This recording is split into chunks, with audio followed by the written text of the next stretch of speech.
观众朋友大家好，欢迎收看11月2日下晡新闻，我是麦尚莹。头起先带大家来关心今仔日的新闻重点。高雄一个伫国小教座机的老师涉嫌对6个查甫囡仔威胁，甲人摸下身，一审判5档6个月，专案要通上诉。劳动部员工传出因为霸凌自杀，顶时食医用技能期待过，而且搁停职，外界呼吁建立工课场反霸凌的制度，避免遗憾搁再来发生。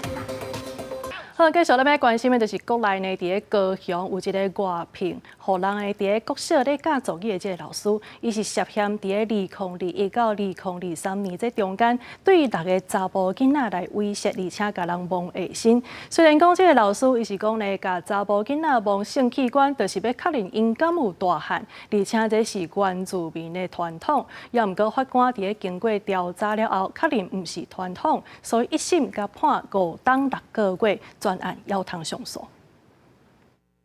用网络课程教学生族语，这个外口请的细弟老师也捌伫高雄几啊间国小教族语，涉嫌伫2021到2023这几年伫教学期间去摸查甫囡仔下身，甚至搁甲翕落来已经互上班。伊出庭的时说辩讲，摸人下身是一种原住民传统，长辈甲真久无看到的查甫囡仔摸是代表肯定伊的成长，但是原民会讲无这种传统。他对男童猥亵这个行为，经过原民会的说明，并不符合他们所谓的这个传统的习俗。法官认为，这个老师是咧强辩，因为该学生毋是真久无看的，受害者也讲老师无教过这种传统。调查了后，确认细弟老师涉嫌对5间国小计共6个查甫囡仔性骚扰47届，一审判5年6个月，专案搁会当上诉。带着性别歧视，或者是会造成一些性别的不平等的一个因素的话，我们其实是有大人们或社会政策是有一些责任，我们要是针对我们的文化来做一个检视。民间团体表示，提起囡仔爱保护家己身体的观念是家庭教育内底真重要的代志。豆豆互囡仔对身体自主权有概念，就算文化传统或者是用其他借口所做的不当行为，也爱互囡仔会晓判断是非。记者综合报道。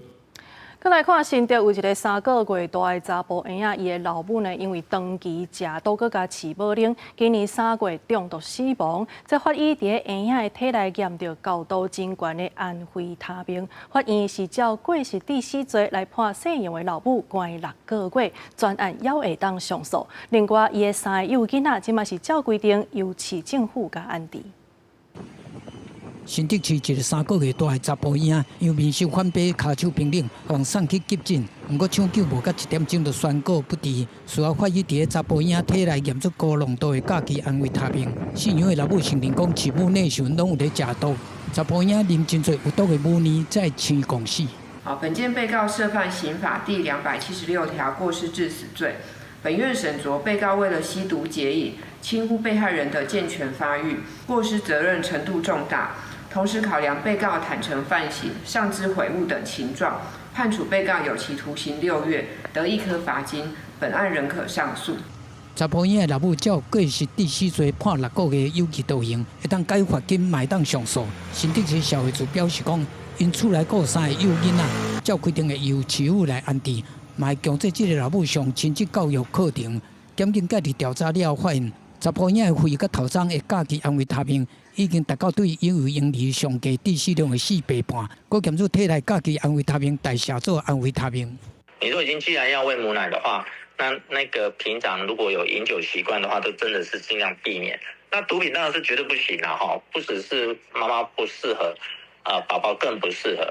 而且妈妈在吸食的过程，整个空间的那个里面残留的，我们说2手毒品的话，那个伤害也一直存在啊。医生嘛进一步表示讲，母乳有几种免疫物质甲必要营养素，会当提供婴仔天然的营养，无适合饲母乳的状况，包括老母本身得着免疫不全 HIV， 老母有肿瘤当咧做化疗，也是婴仔有先天凝糖代谢问题等等。记者综合报道。劳动部的员工传出因为霸凌自杀，原本是甲伊的顶司谢依勇降职，也毋过昨劳动部河北省内是解喙，讲要甲记2期大过，而且阁甲停职。即马外界对即个调查的报告是真不满，时代力量是呼吁社会爱继续来关注即件代志，嘛希望赶紧来建立工课场反霸凌的制度，避免遗憾阁再来发生。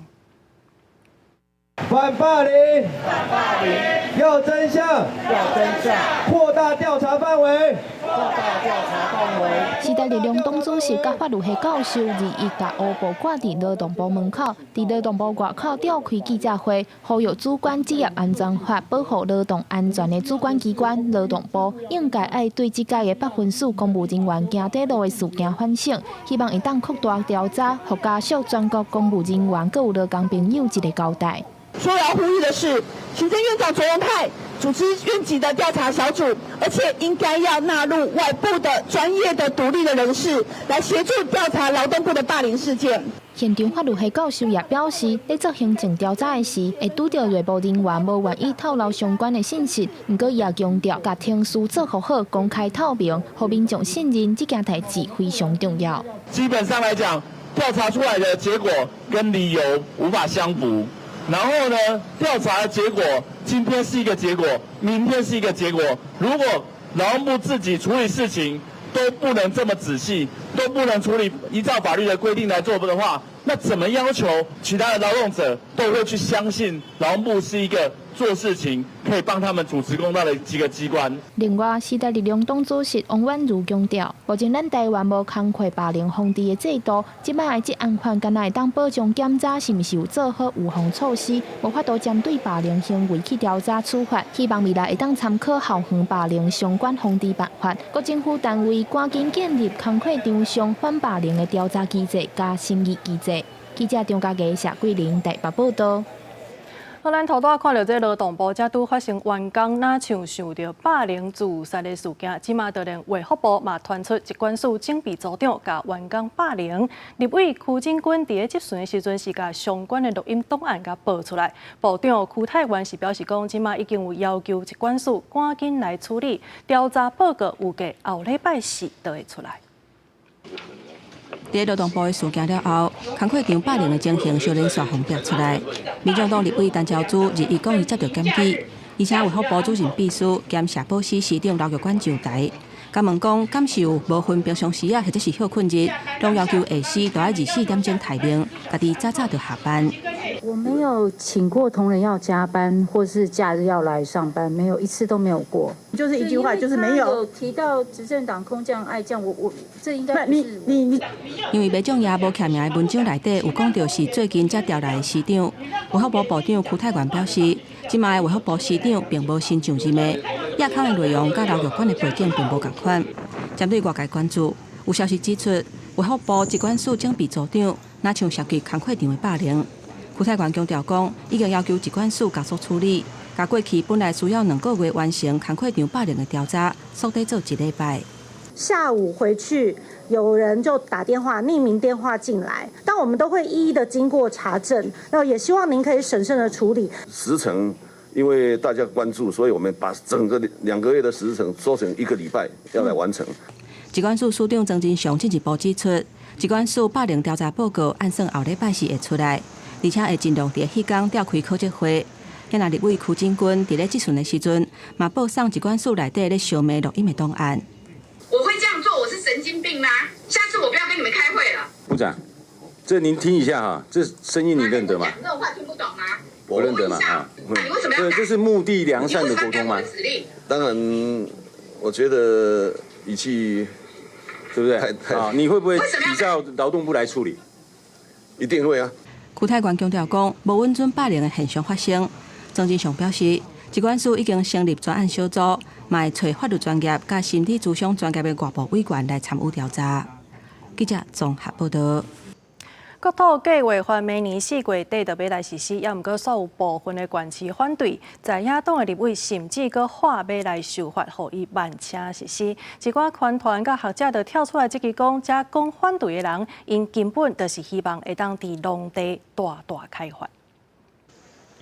立法院内政委员会搁一届排审国土计划法修正草案，不过立委对前一届议事录较紧有疑虑，轮番进行定数发言，无进入条文实质审查。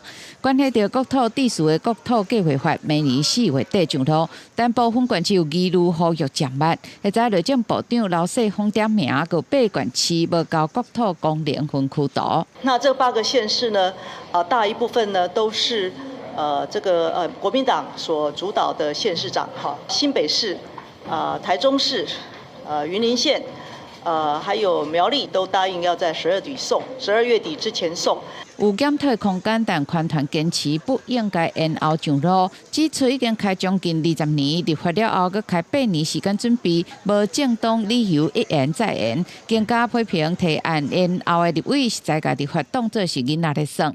内政部已经依照国土计划法如期的去展开他的所有作业，反而是立法院的立法委员带头去违反他当时制定的法律。当年推动立法的立委林淑芬强调，国土法上重要精神就是保护优良农地，而且现有区农舍权利完全是无受到影响。很多势力也在影响地方政府，所以他们要的根本不是说我向人民要我能不能盖农舍，他们要的是我要农地变工业区。我要农地变建地。有一些人会想要干掉国土计划，他想要在哪里开发就在哪里开发，他不希望受到管制，不希望受到引导，因为重点是他的地在哪。学界嘛发起联署，要求国土计划法如期上路，已经有将近400人，68团体加入。记者彭耀祖、林俊贤、林春梅台北报道。这诈骗有影是抓袂了啊！根据调查呢，这几档国内少年人，也有外籍移工牵涉诈骗的案件是愈来愈多啊。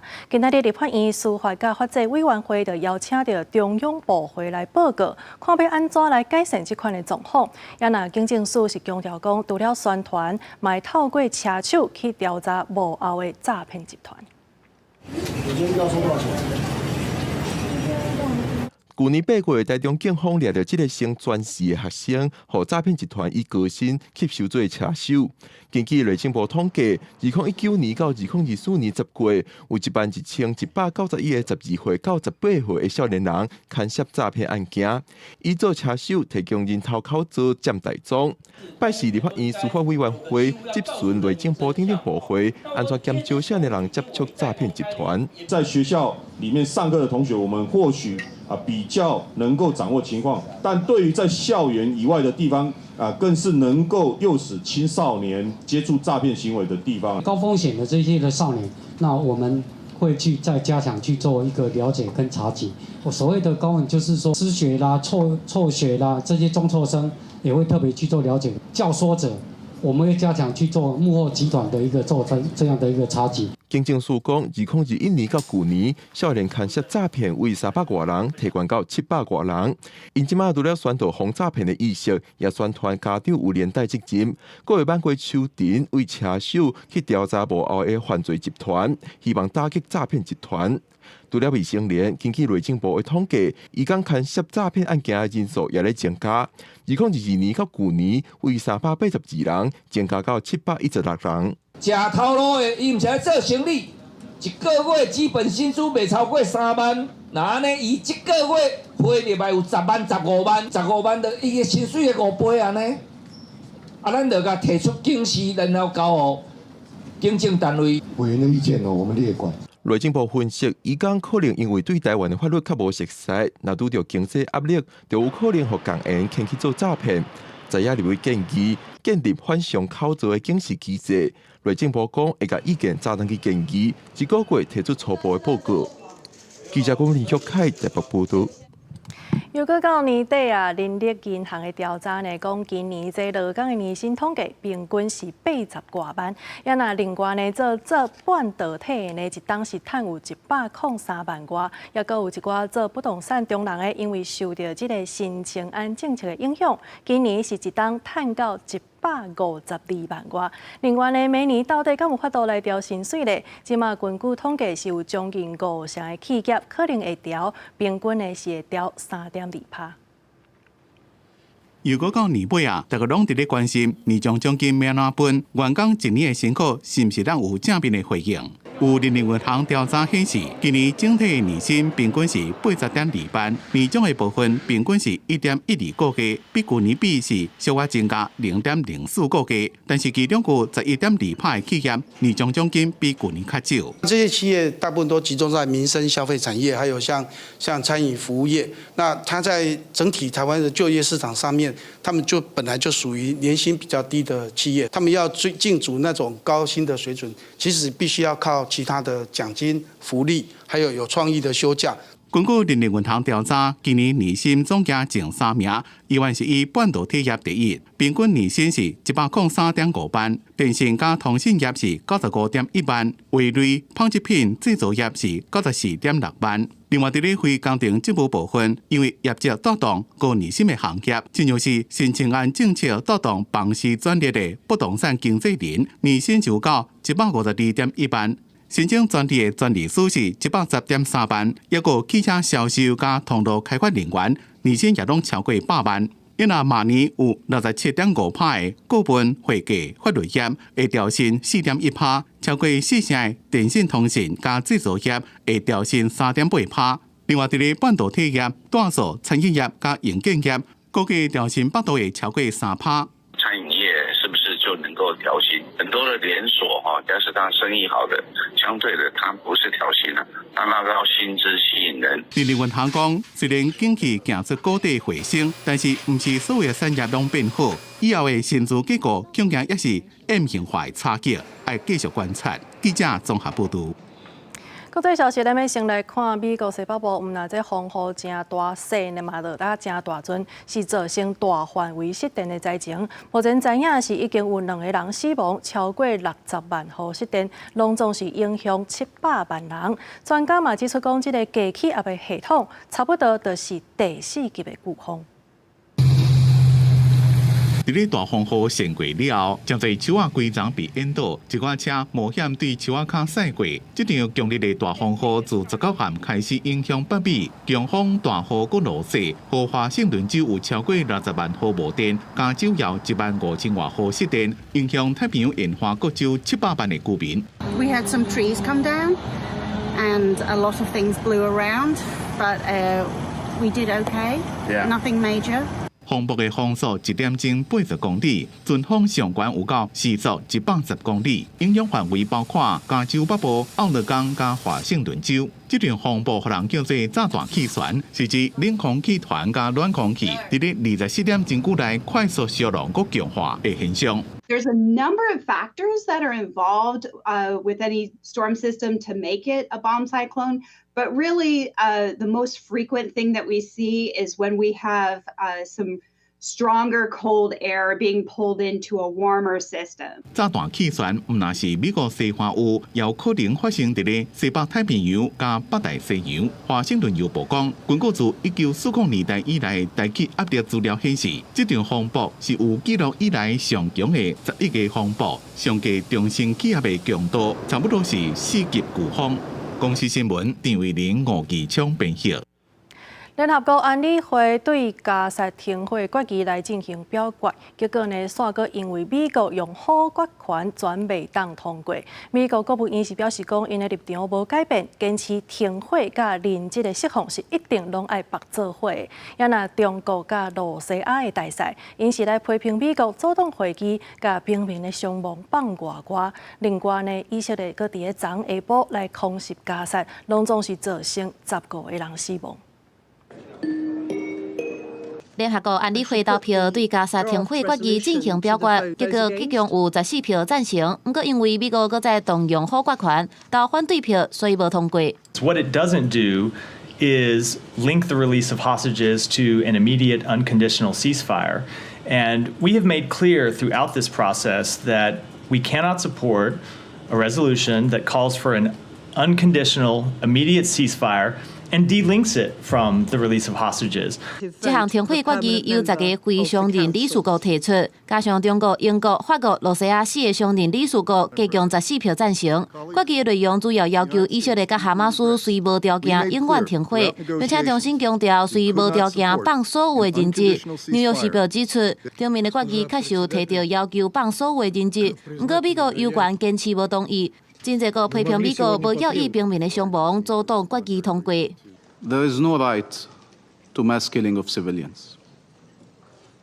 There is no right to starve an entire civilian population. There is no right to forcibly displace a people. And there is no right to annexation.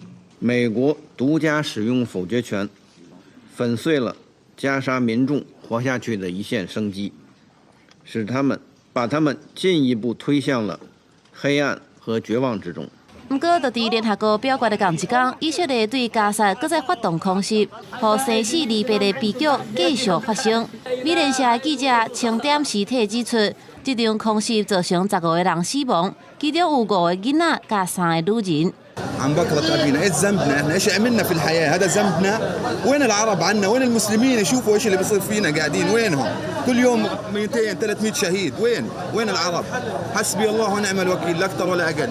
加沙卫生部拜三表示，自去年10月初7战争爆发以来，已经有43985名的巴勒斯坦人来牺牲，阁有超过10万人受伤。不过，以色列立誓讲坚持军事行动，并且表示未和哈马斯进行全无意义的谈判。另外，20在以色列特拉维夫的美国大使馆外口，有真侪民众组织示威，要求美国参议院通过立法。停止向以色列卖武器，不过按算通过几率无悬。公司新闻电伟仁编译。再来看乌克兰顶日来是头一摆用美国提供的陆军战术系统去攻击罗西亚，也那美国嘛因为安尼去受到空袭的威胁，专甲基辅的大使馆关起来。即马就连意大利甲希腊嘛拢对咧关。上新的消息是，美国的国务院表示讲，这个大使馆11月2日就会当恢复运作。基辅也有其他地区的空袭警报一直响，乌克兰空军讲有飞弹的威胁。美国国务院甲基辅大使馆关起来，因为有可能发生重大空袭。几点钟了，乌克兰当局要求百姓提高警觉。意大利、希腊甲西班牙也因为美国方面的情报，甲大使馆关起来，对几类国家的使馆拢关起来，俄罗斯无回应。Extremely seriously, and that's what led to the change in posture today, and we expect it to resume normal operations tomorrow. Возможно сделать за оставшееся для них время. Вот вчерашнее решение по ракетам, по ударам по нашей территории. Ну, возможно, также и решение по этим минам. 乌克兰第19第一遍用美国提供的陆军战术系统 ATACMS 攻击俄罗斯。27天天也未光，就人讲听到几多遍爆炸的声音，也阁看到天顶有火光，应该是防空部队正伫咧抵抗俄罗斯对基辅的空袭。乌克兰军事情报机构讲，俄罗斯也利用网络散布大规模飞弹甲无人机攻击的假消息，想要制造惊吓。А сьогоднішній день щось особливе очікуєте чи? Не знаю, я вважаю, що так. Мені дуже, як сказати, страшно так. За сьогоднішній день, саме за сьогоднішній, бо дуже багато пабліків пишуть.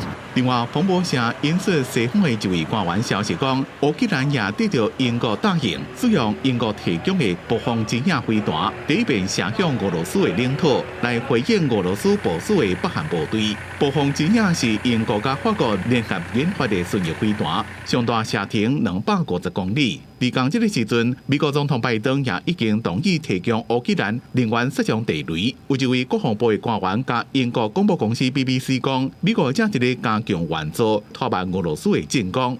公司新闻黄文玲编译。有美国的媒体报道讲，中国国防部长党军伫辽国的东协防长扩大会议是拒绝甲美国的国防部长，也就是奥斯汀来会面。伊的原因就是不满美国伫3礼拜之前卖予台湾20亿美金的军事武器。美国的国防部长奥斯汀出席伫辽国举行的东协防长扩大会议，原地应该参与的，阁有中国的国防部长党军。根据 CNN 的报道，一位甲奥斯汀做伙去辽国的资深国防官员甲记者讲，奥斯汀寻求甲党军会面，并且希望借此推动美中军事沟通机制恢复，不过受到中国的拒绝，并且表示不满美国最近对台湾卖武器是主因。I regret that the PRC chose not to meet here. The PRC's decision is a setback for the whole region. As I've said consistently, the right time to meet is any time. 3礼拜之前，美国批准一项20亿美金对台湾的军售案，除了是总统拜登上任了后第17届对台湾军售，也是拜登任内上大条，包含头一届提供国家先进地对空飞弹系统。苏当时中国严正批评这项军售案，并且表示会采取坚决反制的措施。中国时常以取消会议甲沟通管道的方式来表达对美国的不满。2012年，苏当时的众议院议长佩洛西访台湾，中国就断绝甲美国包含军事、气候方面的管道。就伫中国这届拒绝甲奥斯汀会面的前几天，美国总统拜登才甲中国国家主席习近平伫秘鲁的亚太经合峰会举行最后一场的拜习会。苏当时美国表示，这届会面坦诚、有建设性，而且范围真宽。不过，拜登也表明讲，袂做北京甲特别上任的川普政府沟通的媒介。公司新闻黄文玲编辑。再来看美国印太司令帕罗是表示讲，中国伫赖总统就职，也有咱台湾双十典礼的时阵，对咱发动军演，就是伊所看过上大规模的演习。美国方面即马已经做好准备，中国若准犯台湾，对入侵到封锁，因拢有应对的计划，有信心，互解放军无通下过来。两岸情势真紧张，国防部20发布讲，侦测到中国军机14架次，加上中国军舰6架次出现伫台海，各军严密监控应处，对中国加大对台湾的军事威胁。美国印太司令帕罗是表达关注关切，伊讲不管中国全面入侵台湾，还是实施封锁，美军拢做好准备，有因应计划，结合盟友的优势，中国军队要下海犯台是真吃力。In response to the Taiwan inauguration on May 20th, and then once again on 10/10, Taiwan National Day, as it's so called. This was the largest rehearsal as we've seen. 对中国的目标是伫2027有犯台的能力。帕罗认为讲，中国军队犯台嘛是决定伫台湾宣布独立，外部势力干预台湾的事务，也是中国判断无其他方式会当实现统一。不过帕罗嘛讲，俄乌战争和中东的冲突，互军火库存是用甲真济。那印太发生代志，恐惊会影响到美军回应的力量。另外，美国国会下的美中经济和安全检讨委员会年度报告建议修订武器出口管制法，简化对台湾出口管制的定数，提升台湾的军事地位，比较日本、澳洲、以色列在北约 Plus 成员国。我们看乌克兰，它也不是北约国家，但是这个美国也同时援助它很多这个武器系统，所以乌克兰它大概也是属于这种北约 Plus。等于说，如果将来进入战争状态，那台湾如果在后勤或在弹药有任何缺乏的话，那有可能是采取这个乌克兰模式的。学者分析，若顺利修法，和台湾接近北约成员国的等级，对争取采购 F-35战机这武器机会更较悬。另外，咱驻美军事代表团嘛和美国在台协会完成106亿的军购案的签约，包括航载零附件、舰艇零附件，会用来提升 E2K 有经机这军机和各种军舰的妥善率。记者综合报道。咱的前海军新江南的舰长卢雷斯进前呢去中国珠海的航空展发表亲中国的言论，这是引起真大的争议。民进党立委区志伟就来提案要修法，把两岸人民关系条例所规范的对象扩大到少校以上，而且阁有领终身俸的人。即马体育会嘛是表达支持，嘛来谴责卢雷斯是伤害到国家的尊严。实际上的真相告诉大家，让大家观众知道我们中国有多强。无使敢袂讲出要互国人知影中国有偌强。前海军新江舰的舰长卢雷斯伫中国珠海航展发表亲中国的言论，引起震撼，外界担心恐惊会变做中共认知作战的样板。民进党立委区志伟也开始要修法，祭出卢雷斯条款。要甲两岸人民关系条例原本规范的处罚对象是退伍将领，即马要扩大到校级以上领有终身俸的退伍军人。对此，体育会主委颜德发日表示支持，也强烈谴责卢雷斯言论不当严重挫伤了我们的国家的尊严，那么也摧毁了我们军人的核心价值，忠于国家，忠于人民。这是很不应该的。颜德发讲，只要是维护国家安全，因拢支持。李伟也关心国军铁队的官兵辅导条例是毋是公布修正？针对有损国家尊严的退伍军人，停止相关福利待遇。我的建议是由相关的主政机关、权责机关去做责任认定，因为我们是执行单位。针对退伍官兵抑个退伍将领到中国发表导航主机的言论，最近常常发生，原立法认为中共是操作理由通奸，侮辱我国自己的这个国军。我无法理解是说，我想请教这个主委哈，就是说这个心态上面的变化。中共在统战方面哈，是无所不用其极。也拿体育会深化国际交流这么有进展，因应地缘政治的变化，除了美国、日本，这么也积极拓展加英国、爱尔兰一个捷克的友邦，加强加欧洲电影的交流。记者综合报道。再来看海外起考遗书的争议，有一定者遗书的家长昨昏去到台北高等行政法院来开记者会，因指控卫福部违法个施职，或者海外起考遗书返来台湾的考试权，也有工作权，拢受到渐严重的侵害，而且阁互本土的以起考遗书甲霸凌。想袂到咱在地起考遗书团体们嘛，雄雄出现，双方士气冲突。还我考试权，还我工作权。赶着法院开庭进程，美丽国外起考医生联盟家长代表伫20下晡伫台北高等行政法院召开记者会，控诉卫福部违法施政，每年敢若提供50个海外起考医生实习的名额。地书今年统计头一阶段国考的海外起考医生已经排到第650几号，还等12年以上才有实习的机会。实施统计才有资格参加第2阶段的国考，摕到医生执照。卫福部的公告无法源依据，提起集体诉讼来争取权益。我打任何诉状，我从头打到底，即使可以打到宪法法庭，我也甘愿。不过，伫记者会半中站，本土小起考医联盟雄雄出现，手提标语，批评海外起考医生出国进修进程就知影规定，即摆想要增加名额。卫福部的24亿偏乡医疗计划，根本就是咧替因开后壁门。国家已经在1808年的时候不断呼吁，不要再去国外念牙医系，而且将会在未来降低国外实习名额人数。为什么你们还不听？为什么你们还是要出去？干你屁事哦！我的工作权呐！只锁定在真的现在没有牙医的55个乡镇，一定有执照才能到那边。那而且是以本国医师为优先。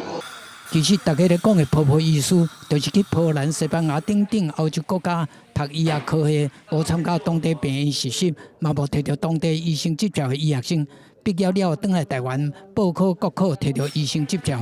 因为伊的学习过程跟台湾本地的医生无同，引起外界谣言。本土小艺医联盟强调讲，希望卫福部撤回偏乡计划，而且有个24下晡要踮咧立法院集会，保卫台湾的医疗甲公平正义。记者综合报道。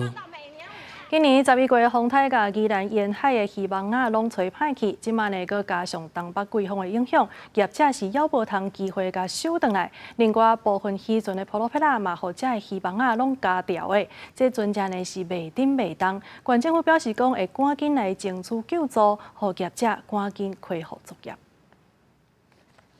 因仔站受到风台影响，全部浮伫海面。福保护渔民的渔船，普罗佩亚互卡条咧，无法度叮当，敢来当请求救援。伊就我感觉啊，加着伊的数啊，外海加起拢袂顶袂动，kuri仔只佫出现。我若看到，若无注意到会去加着，会去螺旋桨会去加着。迄边希望遮歹去的因仔站会当赶紧清掉，避免影响船只的通行。不过因为东北季风来，海面的风影真大，加上因仔站歹去了后，全部蜡做火，对业者来讲要修复无简单。因为1个多礼拜你不能起浪，你有浪我们也无法收。最近的浪况又不太好。对啊，因为你浪太大，我们要顾虑安全啊。用过沿仔站的业者拢会伫11月开始作业，闪开7月到10月的风台季。不过今年11月啊，也是有风台，互已经开始作业的业者损失真重。根据县府的统计，全县有11间的业者，23组的沿仔站因为风台歹去，按算财损的。损失的费用大概高达将近3亿多啊。目前县府在积极的在会诊他们所提供的资料，来报我们的中央来争取相关的一个现金救助跟低利率贷款。官府表示，已经积极整理烟仔展业者的损失情形，了后会报中央争取现金的救助，还有低利率的贷款。烟仔派去烟仔展四价铺的部分，会尽量协助渔民，鼓励因赶紧修理好。记者综合报道。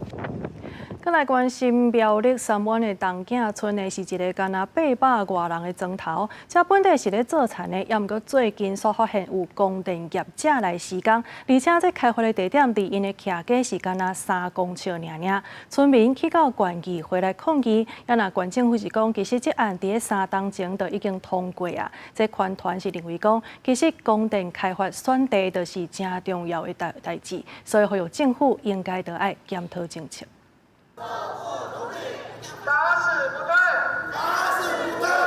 头白布条大声喊，拍死袂退。苗栗县三湾乡东景村40位民众日一顶埔来到苗栗县议会头前抗议，因为当地面积大约2公顷的北东景段5大农地要起太阳能供电案场，距离徛家上近只有3公尺，认为危害健康甲农作。县长真当紧接下陈情书，强调这个案场伫咧2021年县府审查通过，虽然合法，但是居民反弹，会协调业者出面沟通。靠近住家吗？太近，废水的那问题，洗的水啊它还是会流到那个农田嘛。以后我要怎么种那个农作物嘞？光电如果离那个住家太近，甚至在人家的门口那个一定会引起纠纷啦那我还是希望说这个业者可以出面一下，跟乡亲再做沟通甚至我们也愿意担任这个来跟他们协调看看。全面指控雨水冲过太阳能板会污染农地，农地破水化嘛会破坏农村景观，人口甲经济会更较落差。供电业者表示，今年10月要伫咧当地举办说明会，但是因为村民的情绪伤过激动，地书断去。目前这个案场打完成水保工程，等待县府验收，后续愿意甲地方沟通，而且强调清洗面板袂去使用化学药剂，袂污染土地。过程中间情绪有些激动，所以我们是中断了会议那样子。那我们也是很希望说有机会再做一个大家对太阳光电的认识，或者是说有一些误解，我们可以解开那样子。引导业者往比较类似像开发区、都市开发区临近周围的地方，而不是一直让业者跑到很偏僻的地方，然后他唯一选址的唯一要件就是农地很便宜。环保团体是认为，东景村案已经通过审查，实务上爱反转是介困难，但争议搁一届凸显供电场选址的重要性，应当纳入生态环境、人文历史考量，建议政府引导业者向都市开发区边仔来选择，才会当避免供电入侵农地的争议一再发生。记者综合报道。花莲市美仑地区最近是定传出摆币，环保局去甲稽查，结果发现是一间伫咧工业区处理粪扫的燃料厂发生火灾，而且这个粪扫到达犹阁咧烧，所以环保局是会依法甲开发。这间伫咧美仑工业区往集青潭方向的工厂，是专门甲粪扫甲茶枯燃做废料，送去大年和平厂做燃料的厂商。伫咧半夜厂区的粪扫导火，附近的民众就开始闻到臭味，就是花莲市粪扫场的问题。那个是什么？我们也不知道。以前是怀疑招垃圾场，招垃圾。经过环保局的稽查人员稽查的结果。发现是我们美仑工业区华东路这边有某一家厂家，他在处理垃圾的时候造成闷烧的一个情形，所以造成空气中弥漫了一股塑胶的味道。环保局讲，这间做燃料的工厂囤正侪原物料，下骹压缩器积掉的，发现火警了，内面一个翕伫咧烧，臭味得到东北季风飞到市区，才会遮臭。我们18号、19号、20号、21号都有采样，那我们也会再做戴奥辛的检测，超标就会罚，异味的部分会从10万起跳会开始。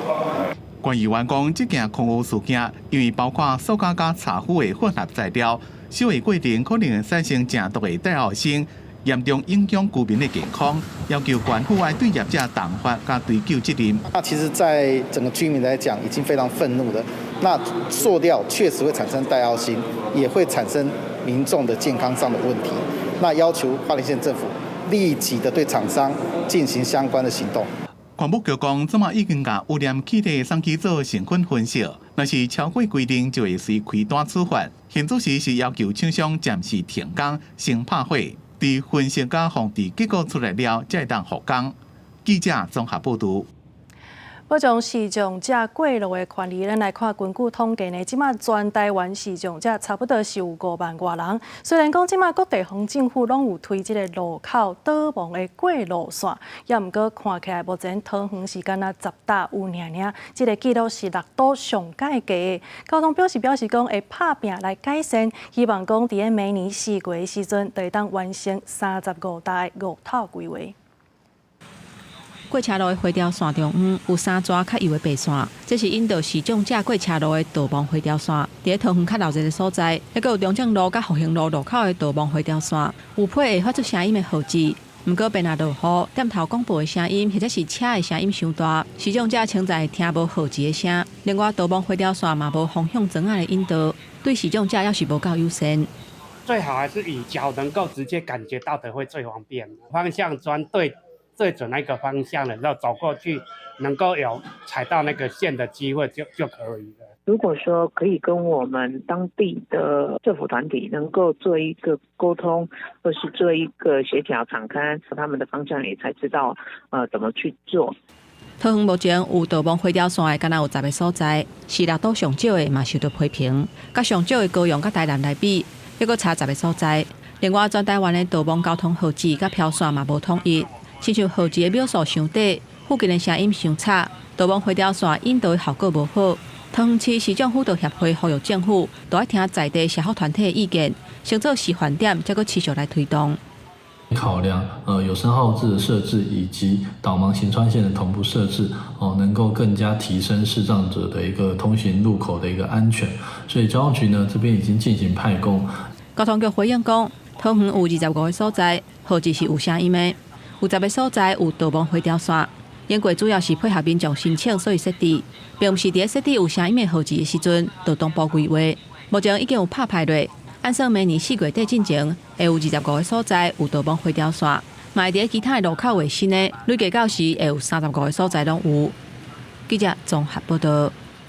再来看台南市的永康这个所在呢，伊的人口是全市上界侪的，所以车嘛真歹查。进前就是因为顶啊卡停车，互人开单，结果煞互市民来抗议。即摆佫互人发现讲有一寡公有的空地，这废弃的车辆是囤甲满满是，显示这市府空间的规划是真受人批评的。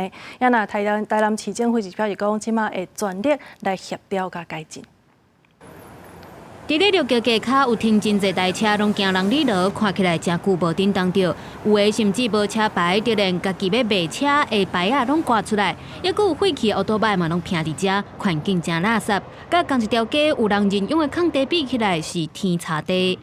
这政府要有作为嘛，有关单位应该要有作为嘛。这个代志若要解决的，但是咱地方的市容有影响嘛。拢有迄个报废车，也是迄个长期占用，拢无咧刷叮当的，所以影响到不啦市容啊，不啦环境的卫生。因为家着即个桥骹是啥物题目，是要以啥物法规来处理这件代志。所以讲伊是连当资金安尼啊。这是伫咧台南市永康区永大路绿桥街骹，原地属于工务局咧管，地方拢真期提供有地，会当互人整理活用做公共服务。毋过过去因为排除废弃车辆的权责分工无明确，敢若会当处理路边的废弃车辆，所以长期占用这个所在的车辆就无人处理。但唯独在公有的空地上面，如果出现废弃车辆的时候，目前并没有明确的权责划分。那因此我们透过质询来要求。那透过这样的方式，我们土地要用做活化利用的时候会比较方便。长期有废弃车辆占用，无法度活用土地嘛，造成环境垃圾。针对这件代志，市府强调会个理清权属单位，再个开会来讨论要安怎处理。会请公所的同仁来针对无牌车辆一个查报，后续通报给市府相关单位来依照规定，我们会来邀集在地的里长，还有市政府相关局处。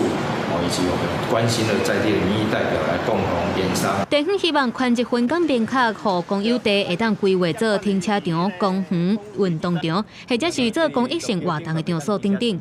市府嘛强调，最近就会全力来协调改进。记者温正行台南报道。环保意识即卖当讲是愈来愈普遍啦。来看去年这净滩的活动是拢总捡到3000多吨的海洋废弃物，其中呢，这废弃物当中有一寡是较有危险性的物件，亲像是冷媒，也是信号弹，有当时甚至阁会看到蛇虫等等。所以环境部是提出指引，除了做标示，甲人通知以外，嘛提供海巡专线118，互人会当来通报。风台过了，海山堡满满的海洋粪扫，民众是赶紧来捡粪扫。着捡海山堡粪扫15年经验的吴先生，甲伊捡到海洋粪扫摆伫桌顶，里面有冷媒、信号弹，看起来是对渔船啊直接抌入去海底，有的物件佫不离啊危险。信号弹啊，或者是一些救生的一些浮标啊，那这些东西他们是。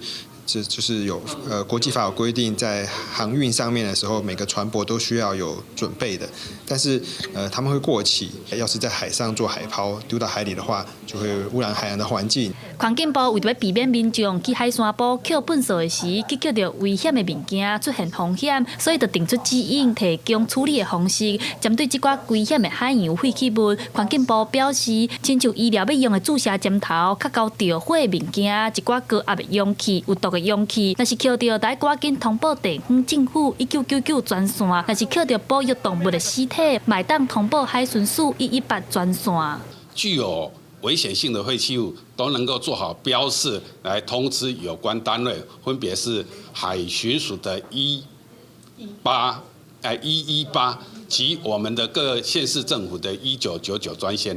环境部统计，去年112年有将近20万人来参与捡海山堡粪扫的活动，拢总捡到3000几吨的海洋废弃物。环境部嘛，持续透过政府部门、地方政府来推动向海致敬的活动，鼓励更较侪企业、民众来参与，斗阵鼓励捡海洋粪扫，落实海洋永续的目标。记者陈阿选柯敏哲台北报道。文化的消息，咱要来关心的是，一年一届热烈滚滚的艋舺大拜拜艋舺青山王文化节，伫拜三暗时起鼓，有3天的暗访，互规个艋舺热烈滚滚，这人是叉叉叉。起马咯！这句起马咯，就是要甲青山王禀报，准备要出巡啊，会伫艋舺行透透。逐当的旧历10月23，青山王做生日的时，庙方拢会举办青山王祭典。有光桥的信众讲，因为青山王的灵城保庇对18岁开始一定光桥11档啊。毛信众讲，因为青山王可以带到一个水母。11档啊，我自18岁开始行。迄时阵有甲青山王下愿，祈求讲有一段好的姻缘，然后求好了。无偌久，2、3个月了就熟悉阮某。艋舺青山宫建庙到今已经168档的历史啊，伊就是艋舺当地重要的民间信仰。庙方表示，当初建庙是因为1854年艋舺地区流行瘟疫，泉州会换人赶紧甲家乡的神青山王请来艋舺，后来青山王就成为专门化解瘟疫的神。169档以来，总共经历4遍的大型瘟疫，拢在艋舺。青山王当时1854年平乱了这个瘟疫之后，伊讲伊无爱回去啊啦。青山宫表示，逐当的青山王暗访仪式，拢会伫暗时游行，是为着要让青山王伫暗时替信众来掠妖魔鬼怪，保庇艋舺地区的兴旺。为期3天的活动，伫拜三开始热烈。今年庙方嘛特别开放100年的传统，找20台真人驾车来游行。庙方初步估计，大致拢有2万至3万人来参与。青山王祭典是台北3大庙会之一，嘛是台北市无形的文化资产。记者陈阿选柯敏哲台北报道。台湾的歌有乡土的声，咱要来关心的是金枝演社剧团的成立到今已经超过30档，充满着在地文化的台语歌舞剧，就是因的特色。公司纪录观点是用18档的时间，对这个金枝演社的脚步4过去，来记录金枝演社无前无后的故事。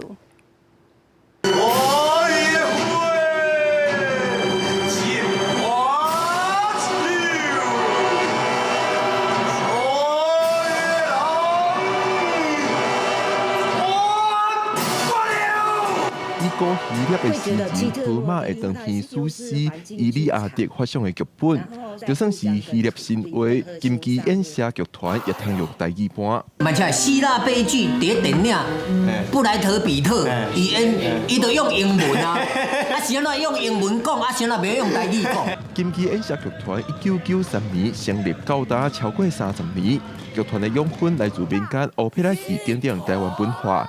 因创作的《普龙宫开花》《西来暗》《这错意》，拢是真出名的台语歌舞剧。公司纪录观点，甲金鸡演写台顶大咖的故事翕做纪录片。台湾戏剧本来就是一个最小众的，尤其是台语更较小众。台语戏剧的演出，伊甲这块土地，伊一定是有一定的关联。纪录片导演吴英杰用18年的时间，对金鸡演写的演出世界去记录金鸡演写安怎甲民众切分的议题重新编写，成做感动观众的台语戏剧。像讲，阮有做一出叫做《西来暗》吼，这个就是咧做台南抗日的这个事件。啊，这物件吼，伫咱的教育的内底吼，咱的册内底写干一小段尔，啊一点尔。啊，到底迄个材料要去倒找？啊，对阮来讲，阮就是爱去找。金鸡演写剧团30几年来，也毋是一路顺时，是经历过财务危机、疫情停演等等。这支纪录片除了台顶的精彩演出，也翕大咖的难关，甲团员之间哪像一家伙仔的感情。纪录片《土生花开》金鸡演写，拜四暗时10点会伫电视播出，也通伫公司加网络平台收看。记者顾问王兴忠台北报道。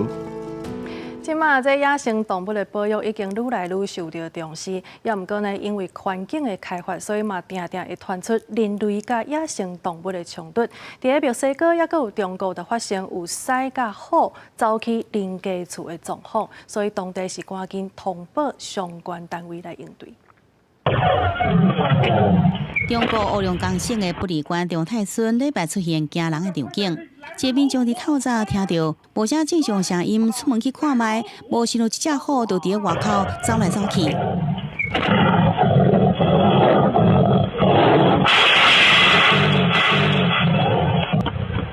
一只虎哪走哪呼呼叫，村民甲伊目睭相对，若无甲伊惊走，反倒转，互伊入来，也搁去弄一个铁闸，发出真大声音，情况是非常惊险。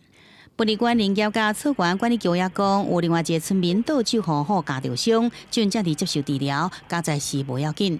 东北虎是世界上上较大型的鸟科动物，体重会是达到200公斤，也毋过真少甲人类直接来接触。当局讲会提早准备好这个麻醉枪，有防相关的事件发生。伫非必要情况下，袂该拍死，除非虎正伫加人。而甲迄只落线面虎比起来，这只万兽之王就温柔多啊。墨西哥的花蕊之城有民众通报，伫一个徛架厝顶看到一只大型的鸟科动物，消防队赶到现场，发现是一只8个月大的母的狮仔。伫消防队引诱之下，伊无激烈反抗，真紧就入去到人仔内底。Sí, pues aparentemente todo está bien. Digo, obviamente no tenemos el personal para hacerle las revisiones correctas. Lo que nosotros pudimos apreciar, pues es lo mismo que pudieron apreciar ustedes, ¿verdad? Es un animal que se ve aparentemente dócil, en buenas condiciones. Ya lo demás lo determinará el médico. 警方已经甲送到附近的野生动物保护区进行必要的检查，家庭是有惊无险，另外甲动物拢无受伤。公视新闻由派顺编译。下晡晡天气到底是如何呢？天气玻璃仔带大家做回来了解。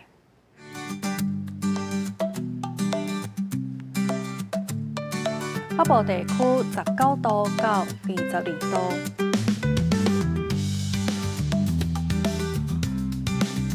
中部地区是20度到26度，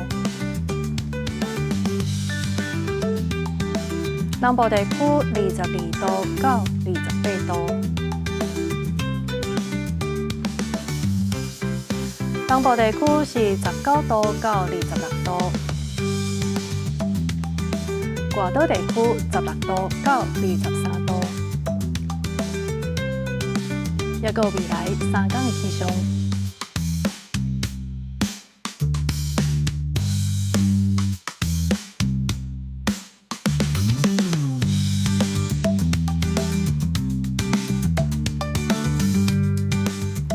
以上就是这则台记新闻，感谢你的收看。明仔载同一个时间，咱再相会。